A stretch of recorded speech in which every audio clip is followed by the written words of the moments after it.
예수님께서는 비유로 사람들에게 말씀하기 시작하셨습니다. 어떤 사람이 포도밭을 가꾸었다. 그리고 주위에 담장을 치고 포도즙을 짤 구덩이를 파고 망대를 세웠다. 그리고 포도밭을 농부들에게 빌려주고 여행을 떠났다.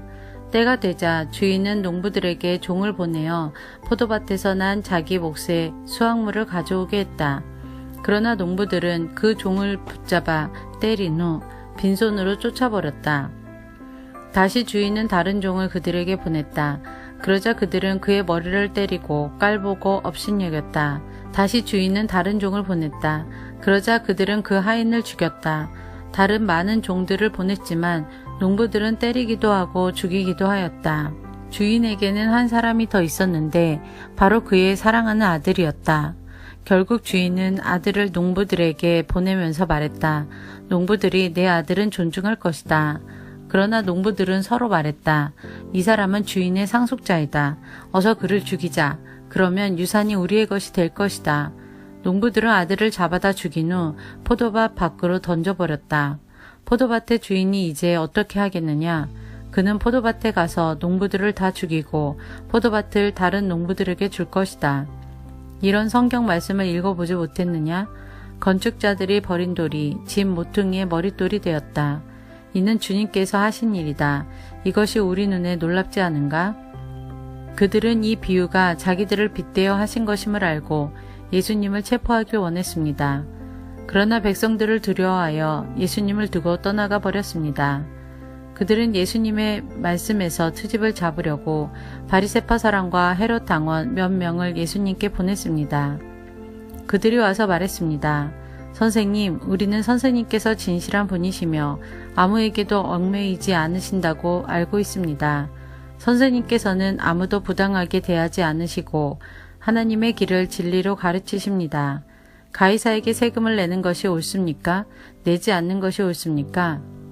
세금을 내야 합니까? 내지 말아야 합니까? 예수님께서는 이 사람들의 속셈을 아시고 말씀하셨습니다. 어째서 나를 시험하느냐? 데나리온 1개를 가져와서 나에게 보여라. 그들이 은전 1개를 가져왔습니다. 예수님께서 물으셨습니다. 이것은 누구의 얼굴이며 누구라고 씌어 있느냐? 그들이 대답했습니다. 가이사입니다. 예수님께서 그들에게 말씀하셨습니다. 가이사의 것은 가이사에게 주어라. 그리고 하나님의 것은 하나님께 바쳐라. 그들은 예수님의 말씀에 놀랐습니다. 부활이 없다고 주장하는 사두개파 사람 몇 명이 예수님께 왔습니다. 그리고 예수님께 질문을 했습니다. 선생님, 모세는 형이 자식이 없이 아내만 남겨두고 죽으면 동생이 그 형수와 결혼하고 형을 위하여 자식을 길러라 하고 기록했습니다. 7 형제가 있었는데 맏형이 결혼하고 자식이 없이 죽었습니다. 그래서 둘째가 형수와 결혼을 했는데 역시 자식이 없이 죽었습니다. 셋째도 마찬가지였습니다. 7 형제 모두가 자식을 남기지 못했습니다. 나중에 여자도 죽었습니다. 그러면 다시 살아날 때 그 여자는 그들 중에 누구의 아내가 되겠습니까? 7 형제가 모두 그를 아내로 맞이했으니 말입니다. 예수님께서 대답하셨습니다. 너희가 성경도 모르고 하나님의 능력도 몰라서 잘못 생각하는 것이 아니냐? 사람들이 죽은 사람들 중에서 다시 살아날 때에는 장가도 가지 않고 시집도 가지 않는다. 그들은 마치 하늘에 있는 천사처럼 될 것이다. 죽은 사람이 다시 살아나는 것에 대해서는 모세의 책에 기록된 떨기나무 대목에서 하나님께서 모세에게 어떻게 말씀하셨는지를 읽어보지 못했느냐? 하나님께서 모세에게 나는 아브라함의 하나님, 이삭의 하나님, 그리고 야곱의 하나님이다 라고 말씀하시지 않았느냐?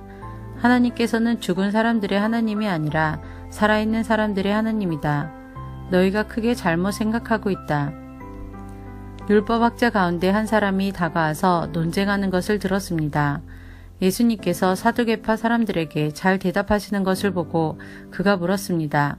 모든 계명 중에 어떤 것이 가장 중요합니까? 예수님께서 대답하셨습니다.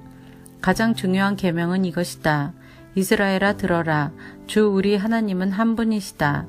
내 모든 마음과 모든 영혼과 모든 뜻과 모든 힘을 다하여 주 너의 하나님을 사랑하여라.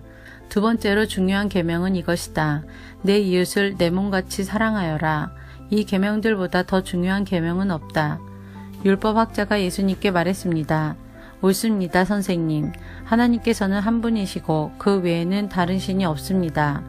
모든 마음과 모든 지식과 모든 힘을 다하여 하나님을 사랑하고 이웃을 자기 자신처럼 사랑하는 것이 다른 모든 번제물이나 희생 제물보다 더 중요합니다. 예수님께서는 이 사람이 지혜롭게 대답하는 것을 보시고 말씀하셨습니다. 너는 하나님 나라에 가깝구나. 그 뒤로는 아무도 감히 예수님께 더 묻지 않았습니다. 예수님께서 성전에서 가르치고 계실 때 이렇게 물으셨습니다. 어째서 율법학자들은 그리스도가 다윗의 자손이라고 말하느냐?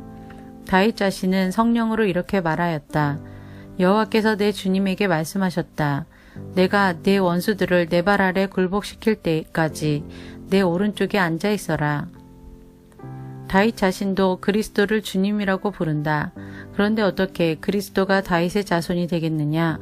많은 무리가 예수님의 말씀을 기쁘게 들었습니다. 예수님께서 가르치시면서 말씀하셨습니다. 율법학자들을 주의하여라. 이들은 긴 옷을 입고 걸어다니기를 좋아하고 장터에서 인사받기를 좋아한다. 이들은 회당에서 높은 자리를 좋아하고 잔치에서도 윗자리를 좋아한다. 이들은 과부의 집을 삼키며 사람들에게 보이기 위해 길게 기도한다. 이런 사람들은 더 큰 심판을 받을 것이다.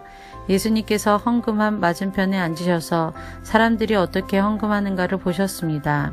여러 명의 부자들이 많은 돈을 헌금했습니다. 가난한 과부가 와서 랩돈 동전 2개, 즉 한 고드란트를 넣었습니다. 예수님께서 제자들을 부르신 후 말씀하셨습니다. 내가 너에게 진정으로 말한다.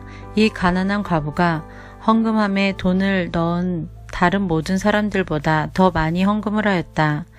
다른 모든 사람들은 넉넉한 중에서 헌금을 하였지만 과부는 가지고 있던 모든 것, 즉 생활에 필요한 돈 전부를 바쳤다.